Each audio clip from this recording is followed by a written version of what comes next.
স্বাগত ডিবিসি সংবাদে আপনাদের সাথে আছি নীলিমা জাহান। এবার জানাবো খবরের বিস্তারিত। সিন্ডিকেটে জিম্মি জাতীয় শিক্ষাক্রম ও পাঠ্যপুস্তক বোর্ড এনসিটিবির বিনামূল্যের পাঠ্য বই ছাপানোর কার্যক্রম। এবার প্রায় 40 কোটি বই ছাপাতে এনসিটিবির প্রচলিত দরের চেয়ে একজোট হয়ে ছাপাখানার মালিকরা বেশি দর দেয়ায় সরকারের গচ্চা যাচ্ছে প্রায় 600 কোটি টাকা। এনসিটিবি বলছে এবার টেন্ডারের সময় না থাকার সুযোগ নিয়েছে সিন্ডিকেট চক্র। চলতি বছর প্রথম থেকে তৃতীয় শ্রেণীর পাঠ্য বইয়ে প্রতি ফরমা কাগজ ছাপানোর প্রাক্কলিত দর দেয়া হয়েছে 2 টাকা 61 পয়সা, কিন্তু প্রেস মালিকরা সর্বনিম্ন দর দিয়েছেন 3 টাকা 65 পয়সা। একইভাবে চতুর্থ ও পঞ্চম শ্রেণীতে 3 টাকা 11 পয়সার বিপরীতে 3 টাকা 48 পয়সা এবং ষষ্ঠ থেকে অষ্টম শ্রেণীর পাঠ্য বইয়ে ফরমা প্রতি 2 টাকা 47 পয়সার বিপরীতে 3 টাকা দর দিয়েছেন ছাপাখানার মালিকরা। এই হিসেবে চলতি বছর এনসিটিবির প্রাক্কলিত দরের চেয়ে প্রথম থেকে তৃতীয় শ্রেণীর বইয়ে 20.01%, ষষ্ঠ শ্রেণীর মাধ্যমিকের বইয়ে 21.23% এবং দাখিল ও কারিগরিতে 19.83% বেশি দর দিয়ে কাজ নিয়েছেন ছাপাখানার মালিকরা। জাতীয় শিক্ষাক্রম ও পাঠ্যপুস্তক বোর্ড এনসিটিবি বলছে, কাজ পেতে আগে প্রাক্কলিত দরের চেয়ে কম দর দেওয়ার প্রতিযোগিতা থাকলেও এবার প্রেস মালিকরা একজোট হয়ে দিয়েছেন বাড়তি দর। ফলে বাধ্য হয়ে বেশি দরেই পাঠ্য বই ছাপাতে হচ্ছে, যাতে কমপক্ষে 600 কোটি টাকা গচ্ছা যাচ্ছে সরকারের। এই প্যাটার্নটা দেখলেই বোঝা যায় যে তাদের মধ্যে একটা জোট হয়েছে। তারা এই রিটেন্ডার করার অপশন নাই, এটা জেনে বুঝেই তারা এইভাবে বাজার দর মানে আমাদের প্রাক্কলিত দরের চেয়ে বেশি, অনেক বেশি করেছে। হয়তো বাজার 1-2% হয়তো বেশি থাকতে পারে, কিন্তু সেটাকে তারা 19-20 পর্যন্ত নিয়ে গেছে। তো এটা খুবই দুঃখজনক বলে আমি মনে করি। এনসিটিবির চেয়ারম্যান জানান, প্রেস মালিকদের এই সিন্ডিকেট ভাঙতে না পারলে সামনে আসতে পারে আরও কঠিন সময়। 1,30,000 টাকার উপরে কিন্তু মেট্রিক টন কোনো কাগজ নাই।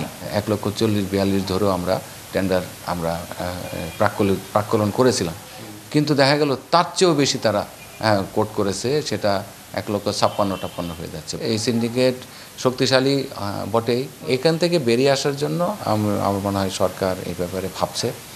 সিন্ডিকেট ভাঙতে বই ছাপানোর বিকল্প উৎসও খুঁজছে এনসিটিবি।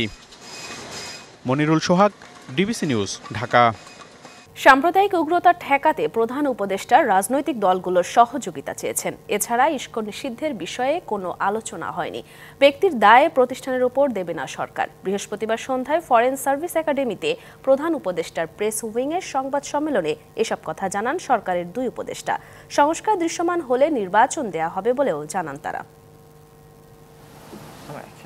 সারা দেশের সাম্প্রতিক নিরাপত্তা পরিস্থিতি, সাম্প্রদায়িক উত্তেজনা এবং নির্বাচনের জন্য রাজনৈতিক দলগুলোর চাপ, এসব কিছুই উঠে আসে ব্রিফিংয়ে।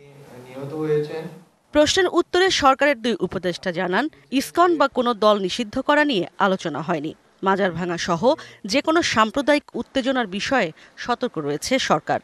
এক ধরনের সামগ্রিক ঐক্য এবং বাংলাদেশের অখণ্ডতা এবং সার্বভৌমত্ব রক্ষার্থে, জাতীয় স্বার্থে সবাইকে ঐক্যবদ্ধ থেকে কিভাবে এই পরিস্থিতি সামাল দেওয়া যায় এবং যে কোনো ধরনের সাম্প্রদায়িক উত্তেজনা এবং উগ্রতা কিভাবে রুখে দেওয়া যায়, উন্মত্ততা কিভাবে রুখে দেওয়া যায়, এই সম্বন্ধে সকলের সহযোগিতা মোহাম্মদ ইউনূস কামনা করেছেন। কোনো সংস্থা নিষিদ্ধ করার কোনো আলোচনা সরকারের মধ্যে হয়নি। দাবি অনেকই উঠতে পারে, দাবির সপক্ষে মানুষ অনেক কর্মসূচিও দিতে পারে।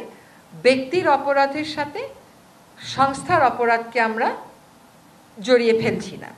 জানানো হয়, সংস্কার দৃশ্যমান হবার পরেই হবে নির্বাচন। আমরাও বারবার বলছি নির্বাচনে যাব, এটা তো যেতেই হবে আমাদেরকে, এটা তো আমাদের কাজ। একই সাথে তাদের পক্ষ থেকে সংস্কারের জন্য কিন্তু সমর্থন দেয়া হচ্ছে। এখন তাদের পক্ষ থেকে কখনো কখনো বলা হচ্ছে একটা সময় দিয়ে দেওয়ার জন্য, সেই সময়টার ব্যাপারে আসলে আমরা অবস্থান নিতে পারছি না। এই জন্য যে আমরা সংস্কার প্রস্তাব কি আসবে, সংস্কার করতে কতটুকু সময় লাগবে, এটা না জেনে তো নির্বাচনের সময়টা বলে দেওয়া যাচ্ছে না।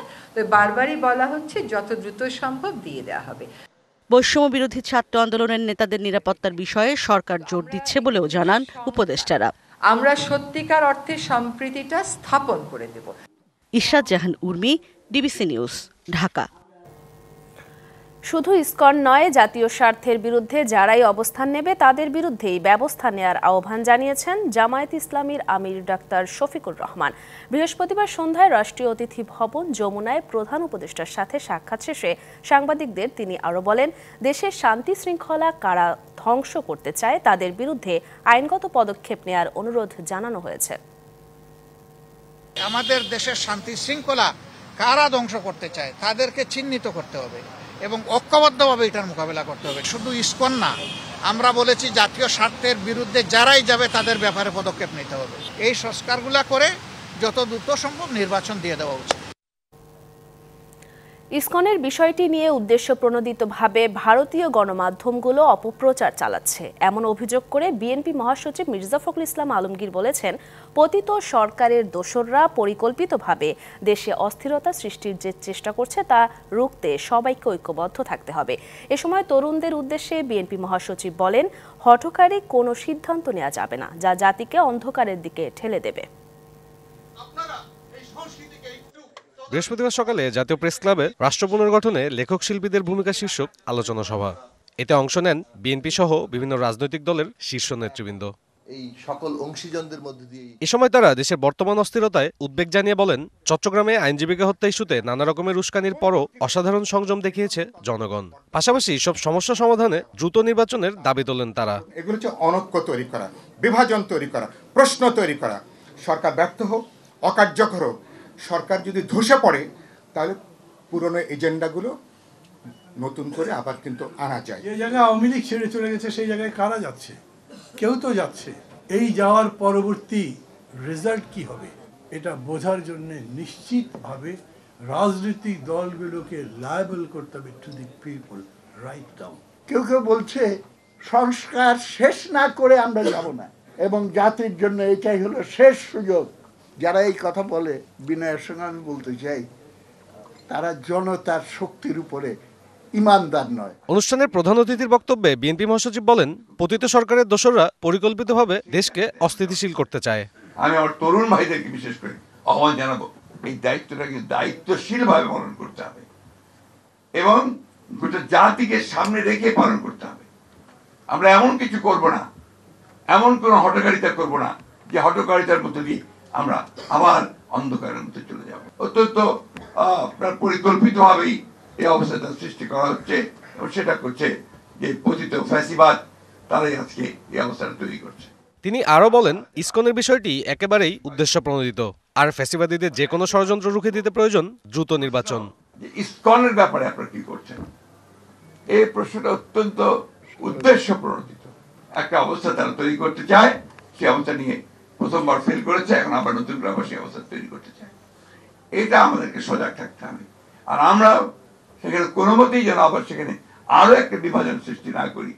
পতিত সরকারকে সুযোগ করে দেয় এমন কর্মকাণ্ড থেকে সবাইকে বিরত থাকার আহ্বানও জানান বিএনপি মহাসচিব। জনমানুষের জন্য উপযোগী একটি রাষ্ট্র নির্মাণ করা দরকার, সমাজ নির্মাণ করা দরকার, তাদেরকে ঐক্যবদ্ধ হয়ে কাজ করতে হবে। সাব্বির রোজ, ডিবিসি নিউজ, ঢাকা।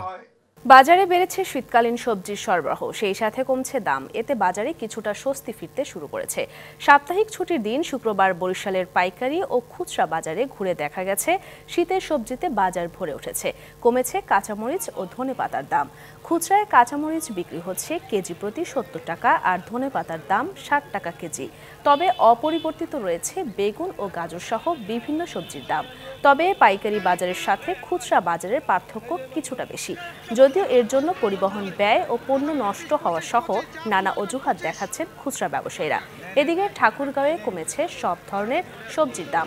বাজারে ফুলকপি বিক্রি হচ্ছে 32 থেকে 35 টাকা, লাউ 20 থেকে 25 টাকা ও বাঁধাকপি 20 থেকে 25 টাকা দরে।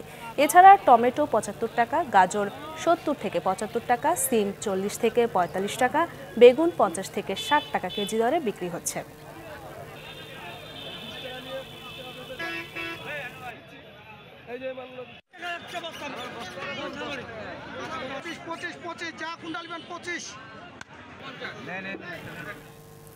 বাজার দর সম্পর্কে আমাদের সাথে জানাতে আরো যুক্ত হচ্ছেন ঠাকুরগাঁও ও ঢাকার সহকর্মীরা। সবজির বাজার দর সম্পর্কে জানাতে ঠাকুরগাঁও থেকে যোগ দিচ্ছেন সহকর্মী নবীন হাসান। নবীন ঠাকুরগাঁওয়ের বাজারে সবজি সরবরাহ ও দরদাম কেমন দেখছেন জানাবেন পাইকারি ও খুচরায় দামের পার্থক্য নিয়েও। যেমনটি বলছিলেন, এই মুহূর্তে আমি আছি ঠাকুরগাঁয়ে যে সবচেয়ে বড় সবজির বাজার কলেজপাড়ায় অবস্থিত। এটিকে সবজি আড়ত বলা হয়। এই সবজি আড়তেই কিন্তু ঠাকুরগাঁও জেলার বিভিন্ন প্রান্ত থেকে কৃষকেরা ভোরবেলা তাদের যে উৎপাদিত সবজি, এই সবজিটি এখানে নিয়ে আসে এবং এইখানে কিন্তু তারা বিক্রি করে খুচরা মূল্যে, পাইকারি মূল্যে। তো আমরা আজকে এখানে এসে যে চিত্রটি দেখেছি, শীতের শুরুতে কিন্তু যেমনটি আমরা দেখছি যে কিছুদিন আগেও সবজির দাম যেমনটি আকাশ ছোঁয়া ছিল, ধীরে ধীরে কিন্তু সবজির বাজার কমতে শুরু করেছে এবং এতে কিন্তু জনমনে স্বস্তি ফিরেছে। আমরা আজকে যেমনটি দেখেছি যে প্রতিটি সবজিতে কিন্তু কৃষক এবং যারা ব্যবসায়ী তারা বলছে প্রতিটি সবজিতেই কিন্তু 10 থেকে 15 টাকা কমেছে বলে তারা দাবি করছে। আমরা যেমন আপনি বললেন কিছুক্ষণ আগে যে লাউ, ফুলকপি এগুলোর যে দাম কমেছে, যেমন বর্তমানে যে লাউ বিক্রি হচ্ছে 30 থেকে 35 টাকা, সেটি কিন্তু কয়েকদিন আগে কিন্তু আরেকটু 10 থেকে 15 টাকা বেশি দরে বিক্রি হয়েছিল। একই মূল্য আমরা দেখছি বাঁধাকপি, গাজর, মূলা, সিম, লতি এগুলোতেও কিন্তু 10 থেকে 15 টাকা কমেছে। এতে কিন্তু ঠাকুরগাঁয়ে যে জনমনে স্বস্তি সেটা কিন্তু ফিরে এসেছে আমরা লক্ষ্য করেছি। আমরা একজন ক্রেতার সাথে কথা বলবো। আসলে আপনি তো আজকে বাজারে এসেছেন, তো আজকে বাজার দর কেমন দেখছেন? সবজির বাজার নিয়মিত বাজার তো করেন? অনেক কম আগের চেয়ে। যেগুলো সবজি আমরা কিনছিলাম 60 টাকা করে লাউ, সেটা আজকে 30-এ পাইলাম। যে বেগুন ছিল 60, সেটা আজকে নিলাম 30। শুধু আলুর দামটা ভাই একটু বেশি, 90 টাকা 80 টাকা নতুনটা, পুরাতনটা 70-75। আলহামদুলিল্লাহ শাকসবজির দাম অনেক কমেছে। দর্শক, নীলিমা, আমি কথা বলছিলাম একজন ক্রেতার সাথে, তিনি কিন্তু স্বস্তি প্রকাশ করেছেন। তিনি বলছেন যে সবজির যে দাম কমেছে এতে কিন্তু জনমনে স্বস্তি ফিরে এসেছে। তবে আলুর দাম কিছুটা চড়া হওয়ায় কিন্তু তারা বলছে যে তাদের মধ্যে কিছুটা ক্ষোভ রয়েছে। আমরা একজন যদি ব্যবসায়ীর সাথে কথা বলতে চাই। আচ্ছা, আপনি তো এখানে নিয়মিত পাইকারি কেনা বেচা করেন, বাজার দর কি অবস্থা? বর্তমান সরবরাহ বেশি, শীতকালীন যে সবজিগুলো আসতেছে এগুলো এখন আমদানি বেশি হচ্ছে। এই জন্য এখন আগের থেকে সপ্তাহখানে আগে যেমন বাজার ছিল তার থেকে এখন বাজারটা অনেক কম আছে। একজন ব্যবসায়ীও বললেন যে যেহেতু বাজারে পর্যাপ্ত পরিমাণে সবজি উঠতে শুরু করেছে, এই কারণে কিন্তু সরবরাহ বাড়ার কারণে যে সবজির দাম সেটা নিম্নমুখী এবং এতে কিন্তু ক্রেতারা খুশি। সব মিলিয়ে নীলিমা, এই ছিল আমার কাছে ঠাকুরগাঁয়ের সবজি বাজার থেকে সর্বশেষ খবর। নিশ্চয়ই পরবর্তী সংবাদে আমরা আরো বিস্তারিত জানাতে পারবো। ধন্যবাদ। রাজধানীর কাঁচা বাজারের হালচাল জানাতে কারওয়ান বাজার থেকে যুক্ত হচ্ছেন সহকর্মী রিফাত তাসনুভা। সরাসরি চলে যাচ্ছি সেখানে। তাসনুভা, ঢাকার বাজারে সবজির সরবরাহ ও দাম নিয়ে বিস্তারিত জানাবেন।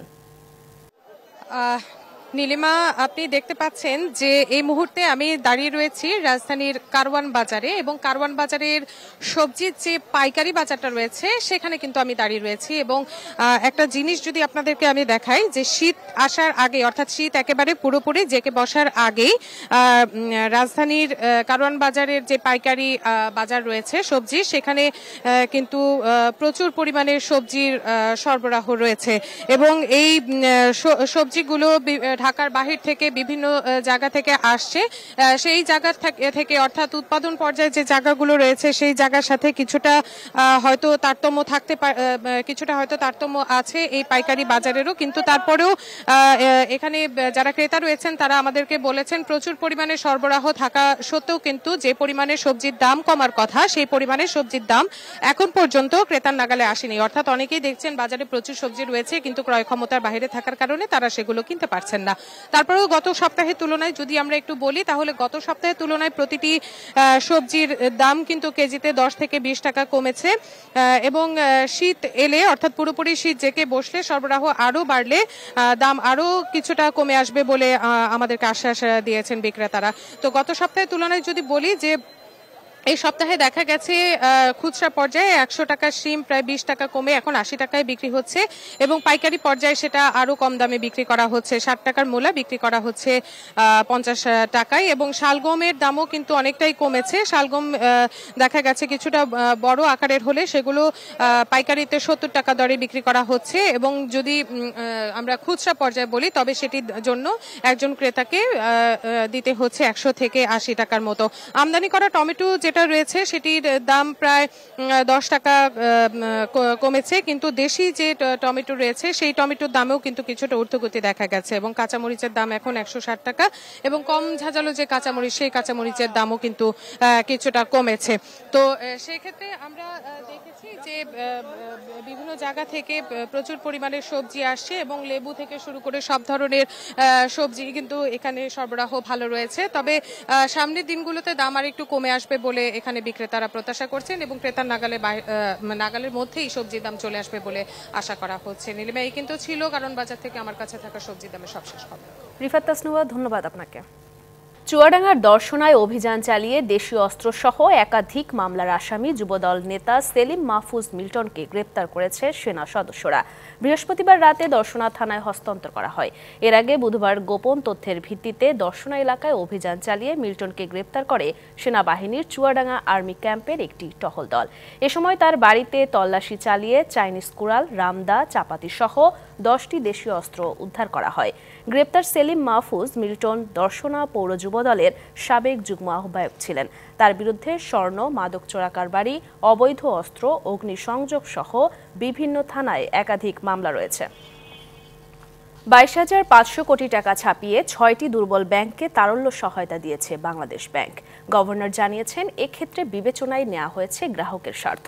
প্রয়োজনে তাদের জন্য সবই করবে কেন্দ্রীয় ব্যাংক। বলেন, গ্রাহকের আমানতের টাকা শতভাগ নিরাপদ। তবে ব্যাংক টাকা ফেরত দিতে ব্যর্থ হলে তা পূরণে হাত বাড়াবে কেন্দ্রীয় ব্যাংক। রাজনৈতিক পট পরিবর্তনের পর থেকেই দেশের ব্যাংকিং খাতের দুরবস্থার চিত্র উঠে আসে। সংকট সমাধানে দুর্বল ব্যাংকগুলোকে সবল করার চেষ্টা করছে বাংলাদেশ ব্যাংক। এরই অংশ হিসেবে ন্যাশনাল ব্যাংক, সোশ্যাল ইসলামী ব্যাংক, ফার্স্ট সিকিউরিটি ইসলামী ব্যাংক ও এক্সিম ব্যাংক সহ 6টি ব্যাংককে 22,500 কোটি টাকা তারল্য সহায়তা দেওয়া হয়। আশা করা হচ্ছে রবিবার থেকে এসব ব্যাংক থেকে চাহিদা অনুযায়ী টাকা তুলতে পারবেন গ্রাহকরা। 22,000 কোটি টাকার উপর আমরা দিয়েছি, প্রয়োজনে আরও দেওয়া যাবে। যে কারণেই অস্থিরতা সৃষ্টি হোক না কেন, আমরা সেটাকে পুরোপুরিভাবে ট্যাকেল করব। কিন্তু ডিপোজিটরকে আমরা আশ্বস্ত করতে চাই যে তাদের টাকা আপনারা যে ব্যাংকেই রেখে থাকেন সেখানেই সেটা নিরাপদ থাকবে। সংবাদ সম্মেলনে গভর্নর আরও জানান, টাকা না ছাপানোর সিদ্ধান্ত থেকে সাময়িক সরে এসেছে বাংলাদেশ ব্যাংক, যা দ্রুতই বাজার থেকে তুলে নেওয়া হবে। আমি একটা কথা বলেছিলাম যে টাকা ছাপাবো না, সেখান থেকে আমি সাময়িকভাবে সরে আসছি, কিন্তু পুরোপুরিভাবে নয়। আমরা এই টাকাটা আবার তুলে ফেলবো আমাদের বন্ড ইস্যু করার মাধ্যমে। তিনি জানান, ব্যাংকিং ব্যবস্থা সহজীকরণ করতে কেন্দ্রীয় ব্যাংক তার নীতিতে অটল থাকবে। প্রয়োজনে খেলাপি ঋণের বিরুদ্ধেও কঠোর হবে। এখনো তো সব চিত্রটা আসে নাই, আমরা আরো 6 মাস পরে ওই চূড়ায় যেতে পারবো, মানে আমাদের বিপদের মানে কতখানি খারাপের চূড়া সেখানে যাব। তারপরে আমরা সেখান থেকে কিভাবে নামতে পারবো সেই চেষ্টাটা আমরা আপনারা হয়তো দেখবেন ক্রমান্বয়ে। বাংলাদেশের ব্যাংকিং খাতের দুরবস্থার জন্য এস আলমকে দুষছেন তিনি। আইনি প্রক্রিয়ায় তার বিরুদ্ধে ব্যবস্থা নেওয়ার কথাও জানান গভর্নর। যদি আমাকে কেউ চাপ দেয় আমি এই চাকরি ছেড়ে চলে যাব, কিন্তু আমি কম্প্রোমাইজ করব না। Yusuf Rana, DBC news, Dhaka. বাংলার মধ্যযুগীয় মুসলিম স্থাপত্য শিল্পের অনন্য নিদর্শন বাগেরহাটের 60 গম্বুজ মসজিদ। সুলতানি আমলের কারুকার্য ও নয়নাভিরাম টেরাকোটায় চোখ আটকায় যে কোনো দর্শনার্থীর। কুড়িয়েছে বিশ্ব ঐতিহ্যের মর্যাদাও। ধারণা করা হয় 15 শতাব্দীতে পীর খানজাহান আলী ঐতিহ্যবাহী এই মসজিদটি নির্মাণ করেন। পোড়ামাটির লালচে ইটের দেয়ালে মোড়ানো সুলতানি আমলের নিদর্শন বাগেরহাটের 60 গম্বুজ মসজিদ। চার প্রান্তে 4টি মিনার আর উত্তর ও দক্ষিণ প্রাচীরে আলো বাতাসের জন্য আছে খিলানাকৃতির দরজা। ভেতরে শোভা পাচ্ছে সুলতানি আমলের কারুকার্য ও নয়নাভিরাম টেরাকোটা। মধ্যযুগীয় এমন শৈল্পিক স্থাপত্য কীর্তি ইতোমধ্যে কুড়িয়েছে বিশ্ব ঐতিহ্যের মর্যাদা। প্রতিদিন দূরদূরান্ত থেকে দেখতে আসেন পর্যটকরা। ধারণা করা হয় 15 শতাব্দীতে হযরত উলুগ খানজাহান আলী নান্দনিক এই মসজিদটি নির্মাণ করেন। এই দরজা থেকে প্রবেশ করতেন এবং প্রবেশ করে এখানে যিনি নামাজ কালাম আদায় করতেন এবং শাসন কার্য পরিচালনা করতেন। এখানে গরমের সময় ঠান্ডা থাকে এবং শীতের সময় এখানে গরম থাকে। খানজাহান রহমাতুল্লাহ 360টি মসজিদ সহ 360টি দিঘি এবং অসংখ্য প্রকৃতি উনি এখানে এস্টাবলিশ করেছিলেন। এই জন্যই বাগেরহাটের এই শহরটিকে বলা হয় মসজিদের শহর। এবং 1985 সালে ইউনেস্কো এটিকে ওয়ার্ল্ড হেরিটেজে অন্তর্ভুক্ত করে। 160 ফুট দৈর্ঘ্য ও 104 ফুট প্রস্থের সুবিশাল এই মসজিদটির গম্বুজ সংখ্যা 81টি। এসব গম্বুজ দাঁড়িয়ে আছে 7টি স্তম্ভের উপর। দক্ষিণ পূর্ব কোণের মিনার দিয়ে ছাদে উঠতে রাখা আছে সিঁড়ি, এর নাম রৌশন কোঠা। উত্তর পূর্ব কোণের মিনার দিয়ে উপরে ওঠা সিঁড়ির নাম দেওয়া হয়েছে আন্ধার কোঠা। 60 গম্বুজ নামকরণ নিয়ে আছে নানা জনশ্রুতি। ছাদের উপর সারিবদ্ধ গম্বুজ থাকায় ছাদ গম্বুজ থেকে 60 গম্বুজ নাম ধারণ করেছে। কারো মতে গম্বুজগুলো 60টি স্তম্ভের ওপর দাঁড়িয়ে আছে বলে ফার্সি শব্দ সোয়াস্তু খাম্বুজ থেকে লোকমুখে 60 গম্বুজ হয়ে উঠেছে। DBC news desk. বাড়ির আঙিনায় শীতকালীন নানা সবজির চারা আবাদ করে সাড়া ফেলেছেন কুষ্টিয়ার কুমারখালীর প্রান্তিক কৃষক মাসুদ রানা। ইউটিউবে অনুপ্রাণিত হয়ে এ খাত থেকে মাসে এখন তার আয় লাখ টাকারও বেশি। ফুলকপি, বাঁধাকপি, পেঁপে, টমেটো সহ নানা জাতের বীজের সমারোহ তার বাড়ির আঙিনাকে করেছে সুশোভিত। কুষ্টিয়ার কুমারখালী উপজেলার মহিষাখোলা গ্রামের মাসুদ রানা চাকুরি ছেড়ে ইউটিউব দেখে বাড়ির আঙিনায় শুরু করেছেন শীতকালীন নানা সবজির চারা উৎপাদন। বীজ পরিচর্যা সহ ৬% জমিতে ৩০,০০০ চারা উৎপাদনে তার খরচ হয়েছে প্রায় ২ লাখ টাকা, যেখানে শোভা পাচ্ছে শীতকালীন হরেক রকমের সবজির চারা। ইউটিউবেতে অ্যাগ্রোওয়ান নামের একটা প্রতিষ্ঠানের প্রতিবেদনমূলক তথ্য পাই ওখান থেকে, যে কৃষিতেও সফল হওয়া যায়। ওইখান থেকে আমার কিউরিসিটি জাগলো যে আসলে কৃষিতে কীভাবে সফল হওয়া যায়। তারপরে আমি 10 কাঠা জমি নিয়ে শুরু করি আধুনিক পদ্ধতিতে মালচিং সিস্টেমে চাষবাস। তার মতে সনাতন পদ্ধতির চেয়ে আধুনিক পদ্ধতির চাষাবাদে লাভের পরিমাণ বেশি। মোট 30,000 চারা এই মাসে আমার বিক্রি হয়েছে এবং এটা খরচ হয়েছে উৎপাদন করতে 2 লক্ষ টাকা মতন। সর্বমোট বিক্রি হবে প্রায় 4 লক্ষ টাকা সব মিলে, এবং লাভ হবে, আমি আশা করতেছি 2 লক্ষ টাকা লাভ হবে। এদিকে মাসুদকে অনুসরণ করে আধুনিক এ বিপ্লবে আগ্রহ দেখাচ্ছেন স্থানীয়দের অনেকে। মাসুদ ভাই এখান থেকে চারা দেয়, বীজ দেয়, তো ওনার দেখা দেখি অনেকেই নিচে, তাদের দেখা দেখি আমি শুরু করতে যাচ্ছি। এই জায়গা থেকে বীজ নিয়ে আমরা আর কি রোপণ শুরু করব। অ্যাগ্রো 1 এর ডিলারশিপ নিয়ে উচ্চ ফলনশীল জাতের চারা উৎপাদনে এবং বিপণনে সহযোগিতা করা হচ্ছে বলে জানায় উপজেলা কৃষি অফিস। আমাদের যে টেকনিক্যাল যে সাপোর্ট সেগুলো অব্যাহত আছে। আমরা আশা করি তিনি যদি আমাদের সাথে কোঅপারেট করেন, আমরা তার যে এই চারা উৎপাদনের যে সার্বিক যে সহযোগিতা আমরা করতে পারবো। প্রয়োজনে মাসুদকে আগামীর পথে এগিয়ে নিতে সহজ শর্তে ঋণের ব্যবস্থা করার কথা জানান উপজেলা নির্বাহী কর্মকর্তা। আমাদের যে দপ্তরগুলো রয়েছে সেখান থেকে আমরা সহজ শর্তে তার জন্য ঋণের ব্যবস্থাটি করব, যেন উনি এই কার্যক্রমকে আরও বেশি বেগবান করতে পারেন এবং অন্যান্যরা যেন আগ্রহী হয়। DBC news desk. অস্ট্রেলিয়ায় বার্ষিক পুনর্মিলনী উদযাপন করেছে BUET alumni association of western Australia. Partha শহরের গ্যারি হল্যান্ড কমিউনিটি সেন্টারে এই আয়োজনে একত্রিত হয়েছিলেন বুয়েটের সাবেক শিক্ষার্থী ও তাদের পরিবারের সদস্যরা। বিশ্বজুড়ে ছড়িয়ে ছিটিয়ে আছেন বুয়েটের শিক্ষার্থীরা, ছড়াচ্ছেন সৃষ্টিশীলতার দীপ্তি। অস্ট্রেলিয়াও এর ব্যতিক্রম নয়। সম্প্রতি দেশটির পার্থ শহরে এক ছাদের নিচে জড়ো হন বুয়েটিয়ানরা। পুনর্মিলনী সন্ধ্যায় শিক্ষা প্রতিষ্ঠানটির প্রাক্তন শিক্ষার্থীদের সঙ্গে উপস্থিত হন তাদের পরিবারের সদস্যরাও। অনুষ্ঠানে সাংস্কৃতিক আয়োজনে যোগ দেন বুয়েটিয়ানদের সন্তানরাও। এই অনুষ্ঠানের মধ্য দিয়ে আমরা একত্রিত হওয়ার একটা সুযোগ পাই এবং আমাদের মধ্যে যে বন্ডিং, একই ইউনিভার্সিটির ছাত্রছাত্রী হিসাবে সেই বন্ডিংটা আসলে গড়ে ওঠে। বাংলাদেশে যেমন আমরা ছিলাম, আমরা করতাম, সমস্ত জুনিয়র সিনিয়র মিলে একসাথে বিভিন্ন অনুষ্ঠান করতাম, সেরকম মনে হচ্ছে। বুয়েটের অ্যালামনাই সদস্যরা তাদের মিলন মেলা উদযাপন করেন কেক কাটার মধ্য দিয়ে। তার মধ্যে একটা হৃদ্যতাপূর্ণ পরিবেশ তৈরি হয় এবং একজন আরেকজনকে চিনার ফলে আমাদের নেটওয়ার্কিংটা বেড়ে যাচ্ছে। ওভারঅল আমার খুবই ভালো লাগছে। সংগঠনের সভাপতির বক্তৃতার মাধ্যমে শেষ হয় পুনর্মিলনীর আয়োজন। DBC news desk. ঢাকার জাতীয় নাট্যশালা মিলনায়তনে মঞ্চস্থ হলো নাটক খ্যাবনামা। খোয়াবনামা প্রখ্যাত কথাসাহিত্যিক আখতারুজ্জামান ইলিয়াসের উপন্যাসের নাট্যরূপ দিয়েছেন মোহাম্মদ শওকত হোসেন সজীব। এটি নাট্য সংগঠন প্রাচ্য নাটের ৩৭তম প্রযোজনা।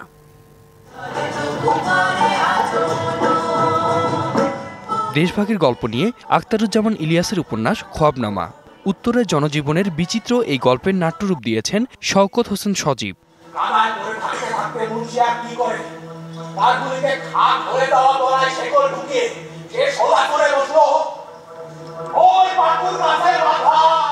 ঔপনিবেশিক শাসনের বিদায় বেলায় তেভাগা আন্দোলন, হিন্দু মুসলিম দাঙ্গা, রাজনৈতিক সামন্ত শাসন সহ জনজীবনের সবই আছে এ নাটকে।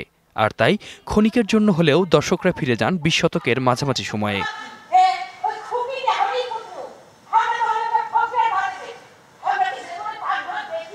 প্রাচ্যনাট্যের এমন পরিবেশনায় উচ্ছ্বসিত সবাই। খুবই ভালো লেগেছে। সবচেয়ে অসাধারণ ব্যাপার ছিল হচ্ছে কি এখনকার সমাজে যে একটা ডিভিশন চলছে, এটার it was such a good reflection of it আর কি। জীবনে এই প্রথম আমি এই মঞ্চ নাটক দেখলাম, খুবই ভালো লাগছে। আসলে এক্সপেক্টেড ছিল না, আমি এরকম কখনো ড্রামাতে আসি নাই, সো এসে খুব ভালো লাগছে।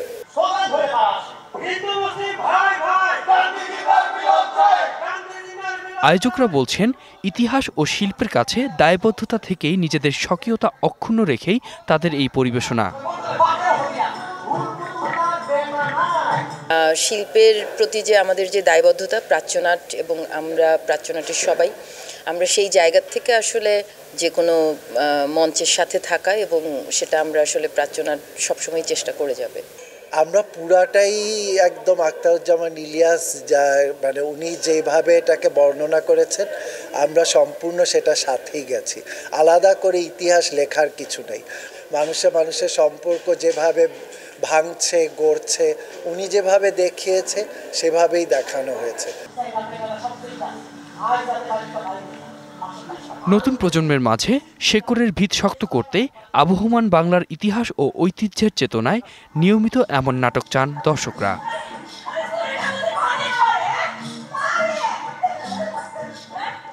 আতিক মেজবা লগ্ন, ডিবিসি নিউজ, ঢাকা। খুলনায় শুরু হয়েছে বিভাগীয় বইমেলা। ৮০টি স্টল নিয়ে বিভাগীয় কমিশনার কার্যালয় মাঠে বৃহস্পতিবার শুরু হয় এই মেলা। ৭ দিনের এই আয়োজন শুক্রবার ছাড়া প্রতিদিনই বিকেল ৩টা থেকে রাত ৯:৩০ পর্যন্ত খোলা থাকবে।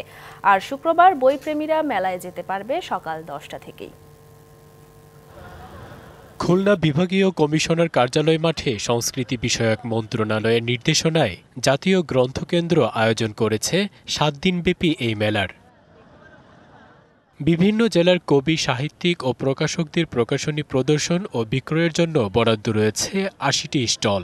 ঢাকা থেকে আগত প্রকাশনার জন্য ৬০টি, খুলনা বিভাগের প্রকাশকদের জন্য 10টি ও সরকারি অফিসের জন্য রাখা হয়েছে 4টি স্টল। খাবার ও অন্যান্য বিষয়ের জন্য বরাদ্দ আছে 6টি স্টল।